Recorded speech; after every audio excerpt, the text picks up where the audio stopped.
Bienvenue à ce nouveau numéro de Tantôt d'une manière, tantôt d'une autre.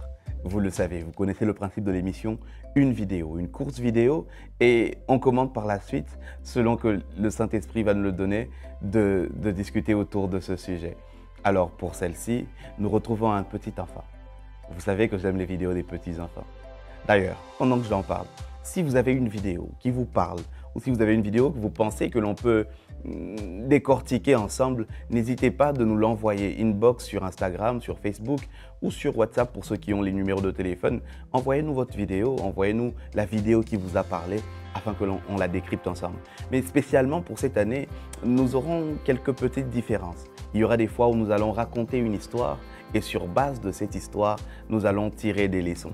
Et pour les fois où nous aurons suffisamment de temps, nous-mêmes, avec notre réalisateur talentueux qui est Matt Tambaka, nous allons peut-être jouer les rôles de ces histoires pour mieux vous les faire comprendre. Et par la suite, soit par nous, soit par un homme de Dieu qui sera avec nous, nous partagerons et nous discuterons autour de cette histoire, de cette vidéo, de ce moment. Alors, tantôt d'une manière, tantôt d'une autre, ce sera différent à chaque fois, peut-être par la grâce de Dieu, mais dans le même but, nous enseigner par des choses qui parfois peuvent passer inaperçues ou dites anodines. Tantôt d'une manière, tantôt d'une autre. C'est maintenant.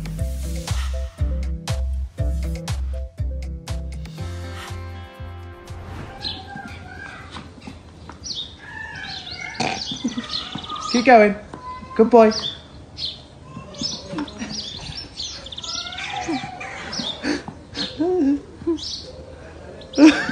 Bless him. Good boy. Listen, right.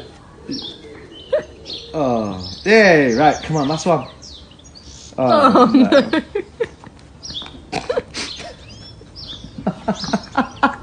Qu'est-ce que c'est mignon, qu'est-ce que c'est beau. Mais en même temps, ça fait un tout petit peu mal au cœur de voir ce petit bout de chou en train de ramasser des balles qui tombent à chaque fois. Il les ramasse et elles tombent, il les ramasse, elles tombent, il les ramasse, elles tombent. Mais il ne s'arrête pas, il continue. Et tu as la voix de ses parents qui, quelquefois, sont en train de l'encourager, mais en même temps un peu en train de se moquer. Et quand j'ai regardé cette vidéo, la première fois, j'ai souri. Et je l'ai regardée une deuxième fois et je me suis dit, ah tiens, il arrive des fois où je suis un peu comme ça moi aussi. Il arrive des fois où je me retrouve comme un peu ce petit garçon à faire des choses encore et encore, mais en ne voyant pas le résultat escompté. Combien de fois ne vous êtes-vous pas retrouvé dans une situation telle que vous avez fourni des efforts encore et encore, mais vous vous retrouvez encore au même niveau? Il a pris une première balle, il a pris une deuxième balle. À un moment donné, il a même 2 balles déjà. Il va pour la 3e et bam, les 2 qui étaient dedans tombent encore. Alors quelle leçon nous pouvons tirer de cette histoire? 2, 3 que j'ai envie de partager avec vous. La première, c'est que quelquefois, des efforts sans la bonne méthode peuvent être inefficaces. Quelquefois, vous pouvez fournir beaucoup d'efforts, mais si ce n'est pas par la bonne méthode, vous allez encore tourner en rond. Il fallait peut-être qu'il s'arrête un moment, qu'il réfléchisse un moment, qu'il se dise, si par exemple, je pouvais déposer ce bocal par terre, ramasser les balles les unes après les autres, je pourrais remplir les balles dans ce bocal.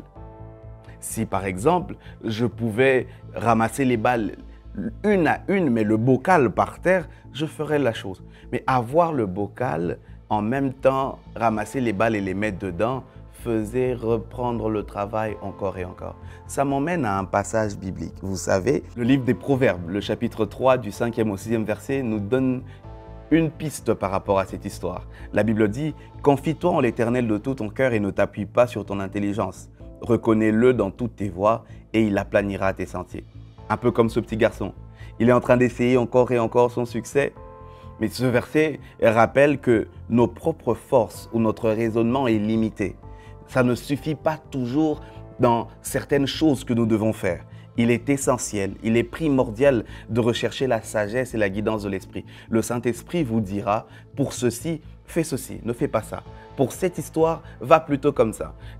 Vous savez, dans la Bible, quelquefois, pour le même miracle, Jésus est passé par des processus différents, des procédés différents. C'est le Saint-Esprit qui nous guide. C'est pour cela qu'il nous a demandé de consulter l'Esprit afin de savoir comment nous devons marcher, comment nous devons faire les choses. Il est important, au-delà de prendre le temps de réfléchir, de tourner dans sa tête comment faire ces choses différemment, parce que j'ai essayé, ça n'a pas marché, de demander au Saint-Esprit comment tu veux que je fasse, qu'est-ce qu'il faut que je fasse.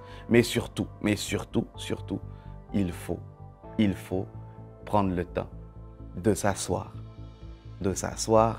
et de ne pas continuer de refaire les mêmes erreurs encore et encore et encore. L'autre point que j'avais envie de partager avec vous, c'est de travailler intelligemment plutôt que de travailler dur. Travailler intelligemment, c'est comme ce passage dans le livre d'Ecclésiaste 10.10 qui nous dit « Si le fer est émoussé et que l'on n'en aiguise pas le tranchant, il faudra redoubler de force.